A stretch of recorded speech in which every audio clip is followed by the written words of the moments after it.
This is the Truckee Meadows Fire and Rescue Report. I'm Adam Mayberry, Communications Officer for Truckee Meadows Fire and Rescue. With us today is Captain Brittany Lemon. Captain Lemon is captain over fire prevention for the fire district. Thanks for coming on the program. Thanks for having me, Adam. Let's talk a little bit about wildfires as we are still in the season of the wildfires, which is basically year-round now. Tell us how serious our residents here in Washoe County should take the wildfire threat.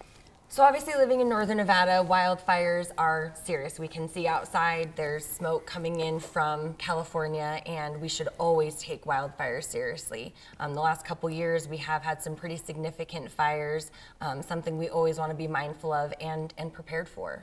Let's talk about defensible space. We hear that term a lot, particularly in the fire service. We constantly promote it on our social media channels and through our partners in the media. Tell us a little bit about what defensible space means. Defensible space is essentially creating space around your home and property from the wildland. So especially out in some of those areas that we see where it is a lot more rural, where we do have a lot more wild land, we want to make sure that we're protecting our homes and structures from those fires. If something were to happen in those areas, making sure that the fire doesn't basically come onto your property, come on and threaten your home. So we're talking about basically a clear space around your property, and it depends on really where you live. Correct, yeah. There's always things we take into consideration. Topography, the kind of vegetation you have around your home. Those are all going to be things that we take into consideration when we're discussing defensible space. So if I don't live in a rural area like Spanish Springs or say Washoe Valley or some of the areas where people have a lot of land,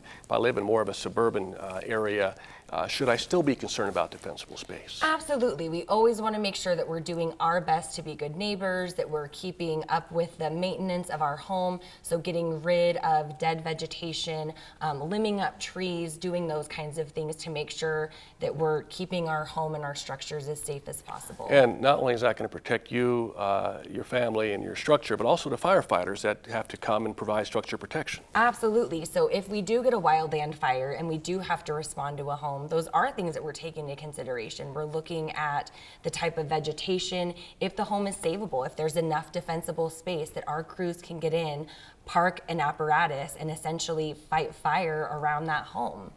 We have more information on defensible space on our website at tmfpd.com.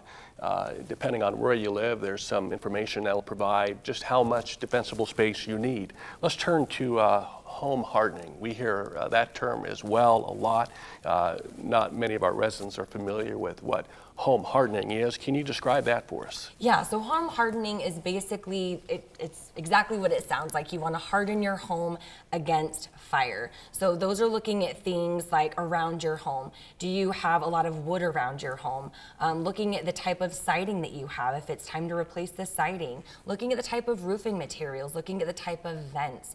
A lot of the requirements and recommendations are smaller vents, because as we see on some of these larger wildland fires, embers is where we lose a lot of our homes, and embers traveling into vents. So getting those 1/8 inch vents that are a lot smaller, that are going to prevent embers from just coming in and essentially, causing an issue in your home. So conclude our discussion on fire prevention. Can you tell some of our viewers some tips on how they can prepare for wildfires? Absolutely. So one of our major things that we look at whenever we're looking at defensible space is always addressing and access. So you want to make sure that firefighters are easy to find your address and that you have good access.